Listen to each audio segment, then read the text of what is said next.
Good morning, co-communities. RJ back with another video, so let's get to it. Today's random Mike Schmidt item of the day. I'm going to expound upon this a little bit because I got a cool little thing I want to show off, but this one I've shown off before. It came out of my binder of Schmidt cards. I believe it's 86. What is this? I should know this. There it is down here. It's going to be 1976, I believe. It's a Burger Chef disc. MSA, Michael Schechter and Associates. Airbrushed out logo. On the back, the Werewolf Burger Chef Collector's Series. I just assumed that, this was some franchise and you could get a series of discs, blah, blah, blah, blah, blah. But what I found on the bay not too long ago, and I've been watching for a while, I kept forgetting to hit buy when the day was up, but it took me a while. It's actually from 1977, even though the discs are copyright 1976, the image of the disc, because I got an actual, I guess this is technically the kid meal box. So this particular item, I'm assuming that whoever worked for Burger Chef back in the day put one of these in their, car, just took one, because this is completely unused, never been touched. And on the back are 4 players from the Phillies. And on the front are 5 more. And if you read here, it says, Major League Player Trading Discs, 9 players from each team, 24 different teams, 216 players. So if you were to try and attempt to collect the entire run of Burger Chef discs, you would be looking at 216 of these beauties to get. And again, this one here, it appears to be like the box that the food came in. I don't know. But you can see on the back, here's the back of the one that Schmidt is. And there was Werewolf, Mrs. Fangburger. Here's Jeff. There's the Burger Chef. It's a game you can play. On the sides here are the tokens. Burgerini Rabbit, Blue Burger, Fangburger's Bat, Fangburger's Son. I don't know. I think there are rules back here on how to play the game. Yeah, here's how to play the game. But again, it's a really, really awesome thing. I've been looking at it for a while. It's almost like a game and a cool Mike Schmidt collectible. And you can see here, you could have folded this up and put it in, I guess, again, I assume this is what they put some of the food products in when they gave away the kids meal and Burger Chef. I don't know for certain, but it is just such a cool item. And I have this as part of my Mike Schmidt collection now. So this, the Triple Play Fun Meal Box, is my random Mike Schmidt item of the day. Very cool, I thought. So today's random baseball item of the day, if you saw Monday's video, you'll know what's coming, because I had purchased a set of 3 of these. Somebody on Facebook Marketplace had 4 for sale. 1 was a duplicate. I didn't want 2 of the same item, so I passed, but I got 3 Hall of Fame induction bats. This one is from 1977. This has a couple Negro League stars, so hopefully, I'm not sure if Orlando is going to see this one, but it's got Martin Dihigo as one of many members of the Hall of Fame class from this year. So at the top there, you got John Lloyd, Pop Lloyd. Then you got Ernie Banks, Martin Dihigo, manager Al Lopez, 19th century pitching fireballer Amos Russi, and then hitting phenom Joe Sewell. National Baseball Hall of Fame, August the 8th, 1977 was the induction day. It is yet another one of these cool induction day bats that I now own. Again, it really does make me want to go out and buy all of them over time. They've been doing it. I found one as far back as 1941. I think I actually saw one from the 30s. I'd have to go back and look on the Bay, but most of them sell for about $50. So if you think these items are cool, they're readily available online on the Bay. Some of the more recent ones are a little pricey. Some of the more legendary player inductions are more pricey. I know I saw a Mantle induction year bat, and that was going for like $250 or something like that. But again, it's just a really, really cool thing, and I got a good price to get 3 of them. Let me put it this way, I spent less than $50 a pop on these with the deal I got. So a very cool item. I have to find a way to display this one. And again, I'm considering going all in and getting the whole run of Induction Day bats, but I don't know for certain if I'll do that. It was just kind of cool. So anyway, today's trivia question: on this day in baseball history, August the 13th. August the 13th, what year was it? I got to remember what the question was. Yeah, it was August the 13th, 1947. Your gut instinct might be wrong on this one, so be careful with how you answer this one. On this date in baseball history, August the 13th, 1947, this future Hall of Fame player hits the first ever home run by an African American in the modern major leagues. And he does it off of a future Hall of Fame pitcher. Name him. What you playing for? 3 Hall of Fame cards. Interesting ones this time. So from the MLB Showdown card game, cool Jeff Bagwell. There's Jeff high-fiving somebody. Looks like this guy just hit a home run or something and Jeff's coming to the bat. Don't know, but it says Alex Rodriguez.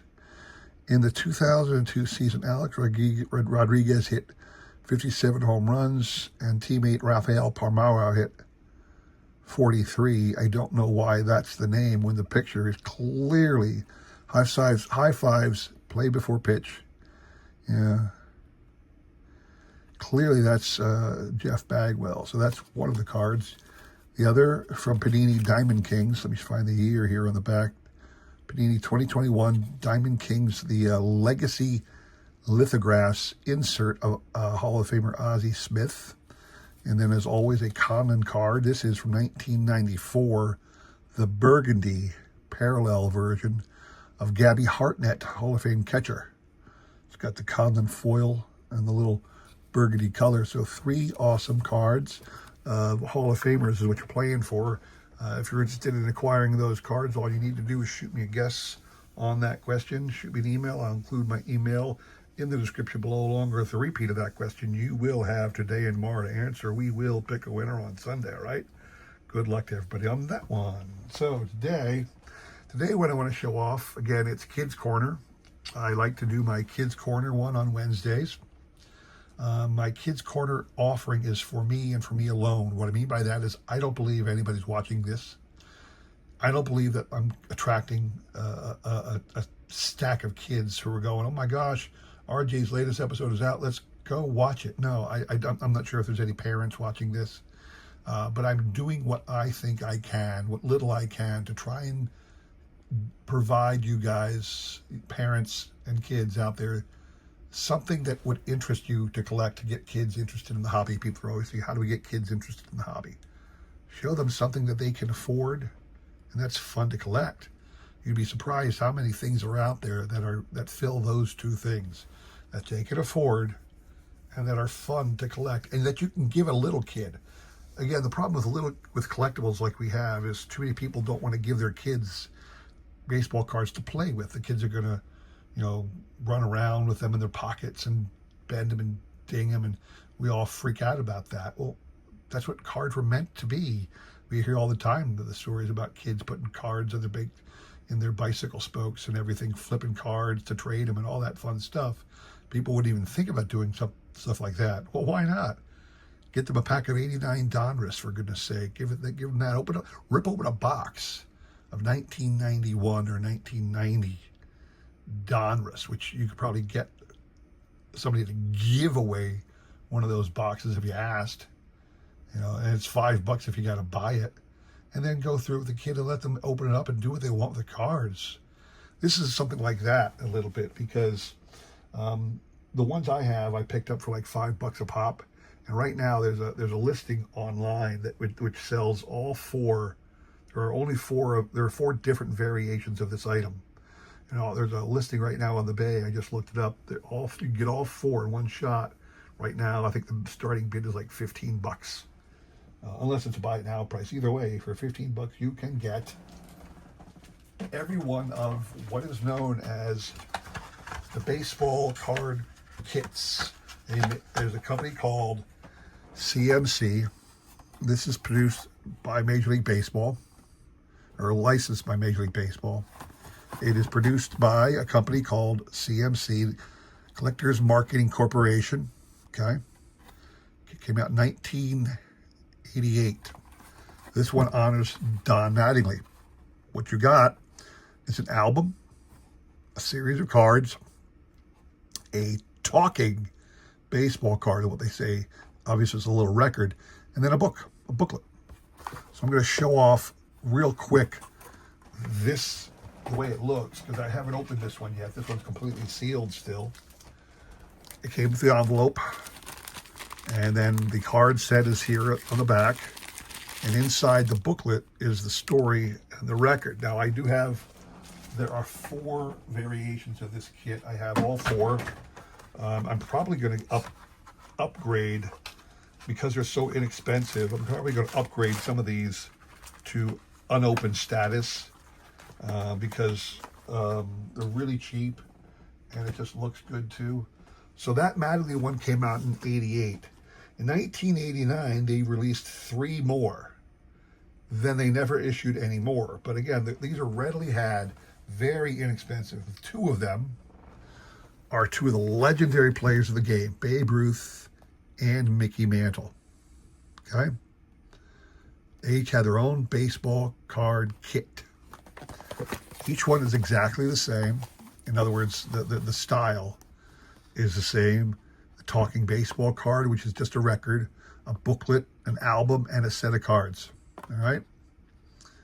So there you have. These 2 came out in 1989. The Ruth and the Mantle. The last one that came out in 1989, I don't have the box. I actually got this in a collection. So, and it's opened it all I have is the album, but at least this one I can show you what it looks like in the album. So the last one that came out in 1989 is Jose Canseco, because in 1988, if you remember, Jose had just had the first ever 40-40 season by a player. He was immensely popular, #1 all around. So the booklet in all 4 of these sets, it's just a small little pamphlet style booklet. It's barely a booklet. It's a fold out tri-page sheet. A little bit of a story of his career. Obviously celebrating him as the 40-40 man. All right. Lots of couple cool pictures, stats, everything. There you go. You can even get a free poster. Jose Canseco 18x24 poster. All you had to do was send to this person, and you get that poster. So they had the booklet in the back here. You had your talking baseball cards, and you can see it's just a record. Play at 33.5 RPM. Each kit came with these limited edition cards of whoever the player was. This was Jose. And there were 20 cards in it. And then the booklet always had a couple more pages. So I would always, and I've done this with all of them, I would add additional cards to the album so that it filled out all of the pages. So I had a completely filled out album with Jose Canseco cards in it. So, and again, there are 4 of these. This is the Jose Canseco one, probably the least desirable. I think it's highly interesting, though, that the other three players, now these, again, I'm going to show you the back of the Mattingly one real quick. The back of the Mattingly Collectors Marketing Corp in New York. So it's interesting but not surprising that the other three are all legendary Yankees. I mean, really? That's what you're going to do? You couldn't pick any other team, any of the other greats in the world. You're going to do three Yankee baseball great collector kits. I get it, but yeah, you know. And this one, you could have joined the Don Mattingly fan club here. Information inside if you wanted to. So, but again, these are just, consider this. Give your kid an awesome album with a series of cards. They can take this anywhere. There's a record, if you still have a record player in your house. There's a little story booklet, and there's room to put his own cards of that player if he acquires a love for that player and he wants to put a couple more cards in there. But again, these were all had for like $5 or under, easily available on the Bay. Nobody who's a serious collector cares about these things at all. They have no value to a serious collector. They have value to me because I am a guy who tries to collect everything that I can of baseball. You know, anything unique like this, I want desperately. To me, this is a set of sets. We're talking Monday about my Baseball Legends set of sets, all the Pacific and Swell Baseball Legends sets. This represents the entire set of sets, the release of the CMC's baseball card collecting kit for these four players. There are no others. CMC did not produce any other baseball collector kits. I've got them all. That's the kind of stuff I enjoy. And I would think if you're a dad with a kid who's interested in collecting, get him the Babe Ruth collecting kit, the Mickey Mantle collecting kit for $5. It's really, really cool for a kid. His own little binder, his own little album with room for more cards. What could be better? Anyway, this again is my Kidz Korner offering, trying to put something in front of you that I think you could use to get kids interested in this hobby, excited about card collecting. So I hope you enjoyed that. If you did, please consider liking, subscribing, commenting, and all that jazz.